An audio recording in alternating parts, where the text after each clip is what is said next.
Ladies and gentlemen, we are Group 1 and we are talking about, will be present the text message analysis. It's a case from England. It's about a girl named Jenny Nicole. And these are group member. I'm Roya and this is Angela and this is Sandy. Okay, before we start, I would like to ask you some questions. Do you know you reveal your identities when you text? Maybe not. And have you ever noticed you have some inclination to certain texting style? Maybe not. Okay. And texting may create trouble for you. How come? And that's why even William Shakespeare has trouble when he texts to be or not to be. Okay, be careful when you text. Why? And that's why we prepare the 2 video clips, and this is the first one. Let's take a look at it.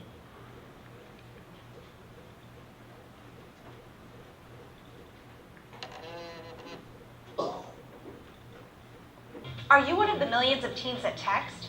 One study showed that teens clock up an average of 1,742 text messages a month.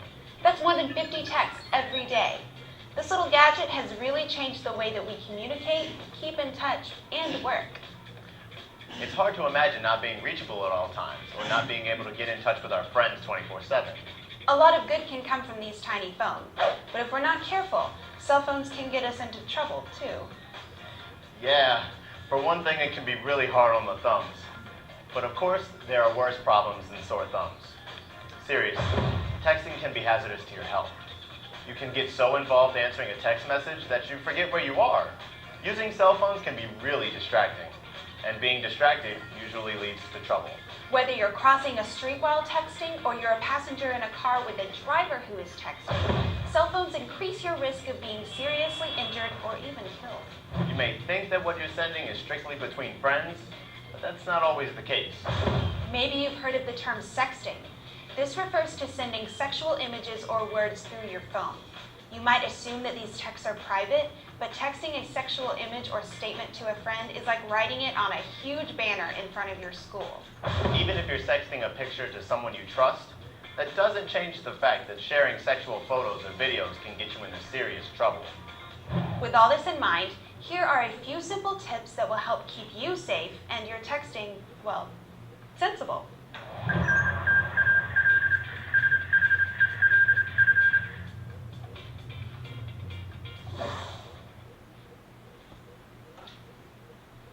Okay, and the next one is from Computer Corner. Is a little bit funny, and I'll play it.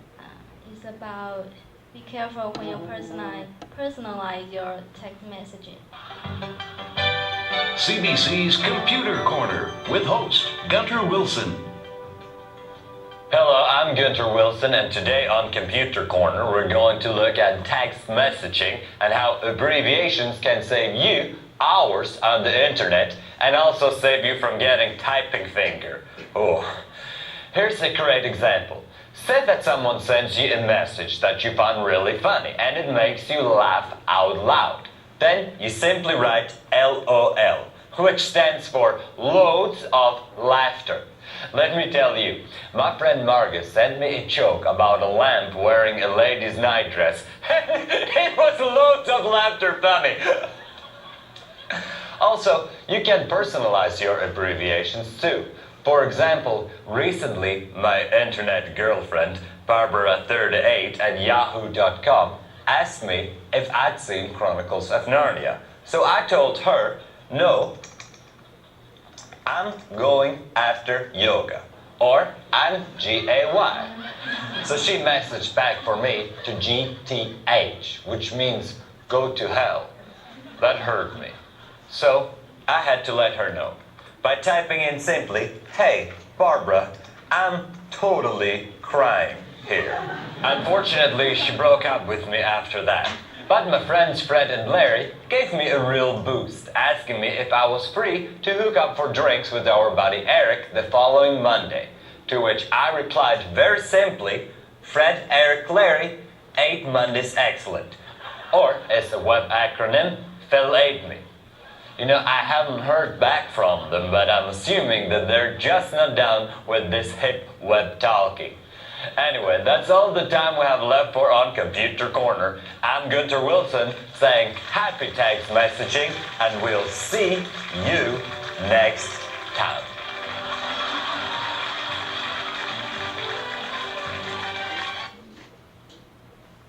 Okay, so you know you have to be very careful when you personalize your instant message abbreviations. Okay, and since we are talking about this case, we need to know about text language. So what is texting language? You know that using cell phone is the most easy and direct way to contact somebody because almost everyone has one cell phone, and usually it is cheaper for us to text messages than to call someone. And when you text, it's tiring to type the whole words because we're human. And then text messages, abbreviations, and emoticons are created. So that's why we think the case is important for us to talk about because to analyze text messages is really not easy, even for linguists.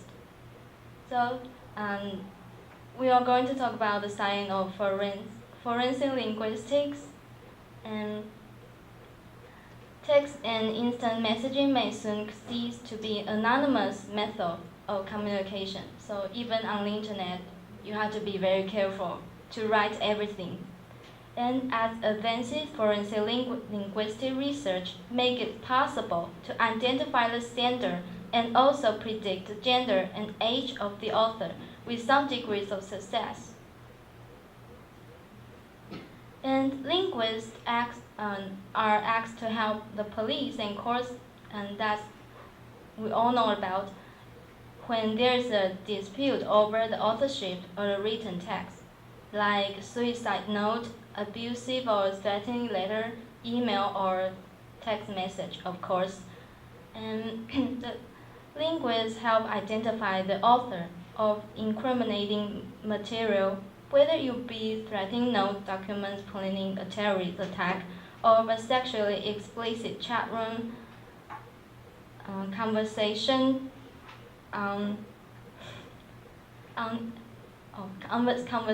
involving an adult and a child. So I think for me, the forensic linguist, the job is to find the facts between the words. Okay, linguistic evidence demonstrating who sent a particular text message has been significant in a growing number of cases, and where criminals have attempted to use them as alibis. And what is alibis? Alibi. Okay, alibi means suspect use the alibi to prove that he was not there at the at the place that occurred the murder. So he used the alibi to say that he's not guilty. He's not the one doing the murder. Okay, and now we'll talk about forensic linguistic research. Forensics, we're all in this course, we must know about it. Okay, and in America, in England, Aston University is the home to the world's first center for forensic linguistics, and it aimed to improve the quality of in linguistic casework and developed new techniques to answer forensic questions about written text. So finally, are you getting ready into the case? It must be so excited. And you may think that text messages are trivial stuff, but they can be crucial. And especially in this case, we'll spend some time on how text messages analysis can provide support in a murder case. So we will welcome Angela to continue the case. Okay, The case is about a missing girl, Jenny Nico, who is from England, and she last seen by her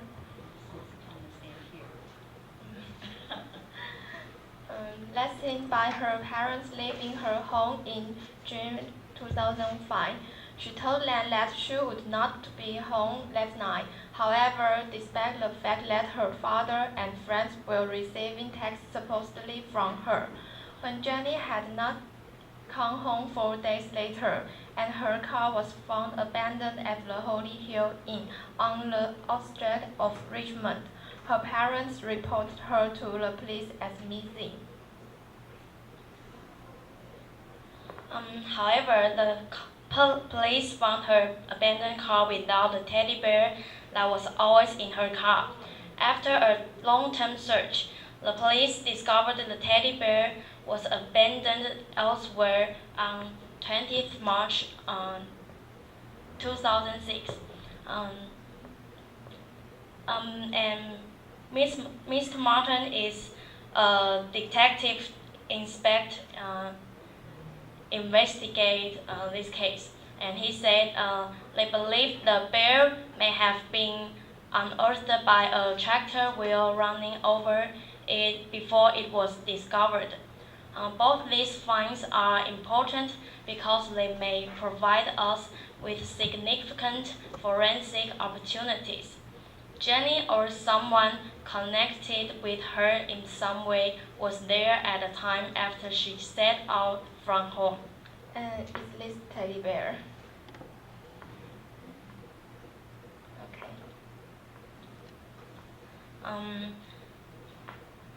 Therefore, the police thought it was not a simple missing case. It seemed that it tended to be a murder case according to their experiences. So they began to investigate the most suspected person around Jenny. And then David Hexon became the prime suspect. The suspect kept denying that he did not murder Jenny, so forensic linguists wanted to prove his guilt by analyzing this text message. Following items are some differences between Jenny's text messages and the suspects. Okay, we can see Jenny usually use X to mean see you, but Hudson will use see ya to mean see you. It's because his dialect. And in this case, Jenny used I am to mean I am, but suspect will usually use I am. And myself, it's also because his dialect. Okay, and this phone, Jenny usually use F, but suspicious will use PHONE to mean phone.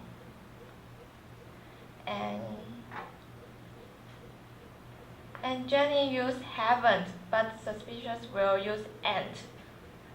And IVE haven't.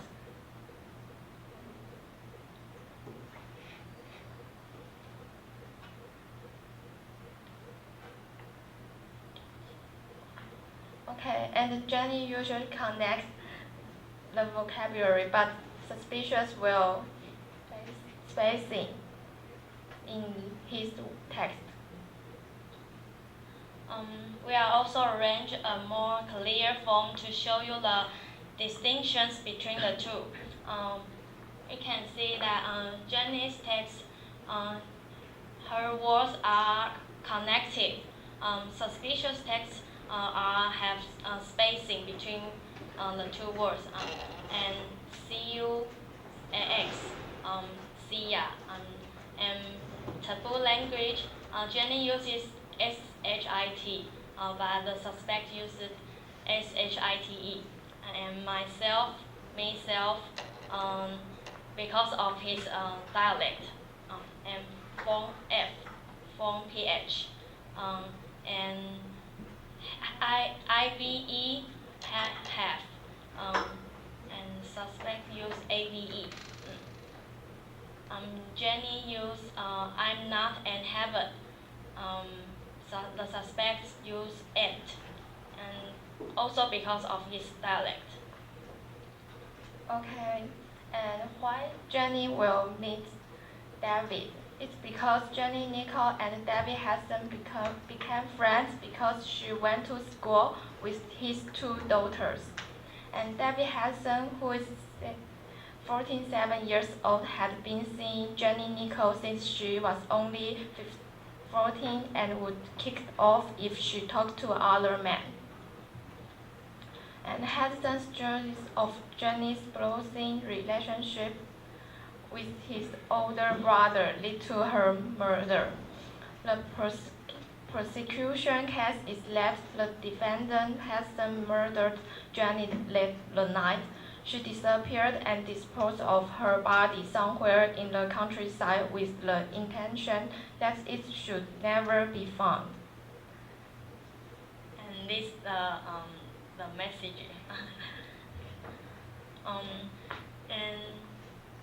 We are going to introduce a real forensic linguist, Dr. Grant. He said a linguistic analysis showed that the text messages sent from her phone were unlikely to have been written by her, but rather were more likely to have been written by her ex-lover, David Hudson. A number of stylistic points identified within text known to have been written by Jenny Nicole were not present in the suspect messages. Instead, these were stylistically close to the undisputed messages of David Hudson. And then we are going to interview Dr. Grant, and let's listen to his speech.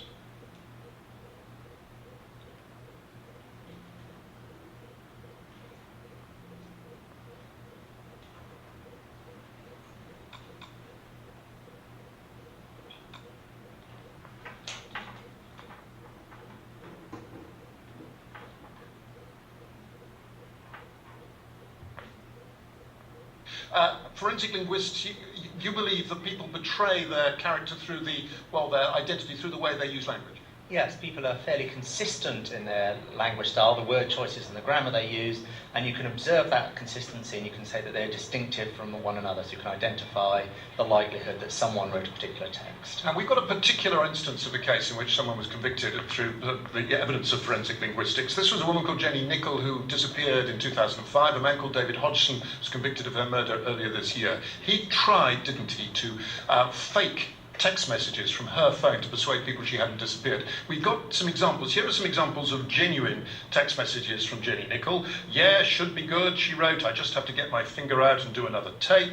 Another one, only just turned my phone, haven't lied about anything. Another one, I'm tired of defending myself, there's no point. And then some suspect text messages that you think were sent by David Hodgson. Thought you were grassing me up, might be in trouble with me dad.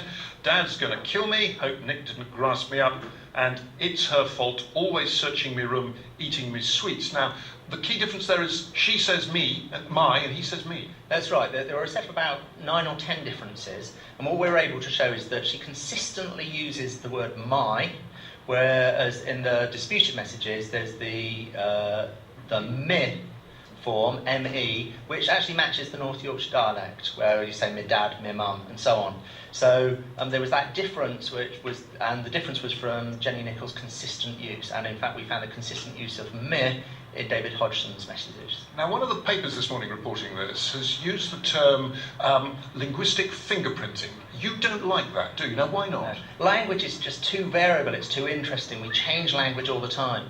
You can talk about consistency and distinctiveness in language and the likelihood that someone is going to have written a certain message, but you can never identify a writer of a message. How easy is it to convince a jury with evidence of this sort? Do you perhaps need to make it in some way more scientific?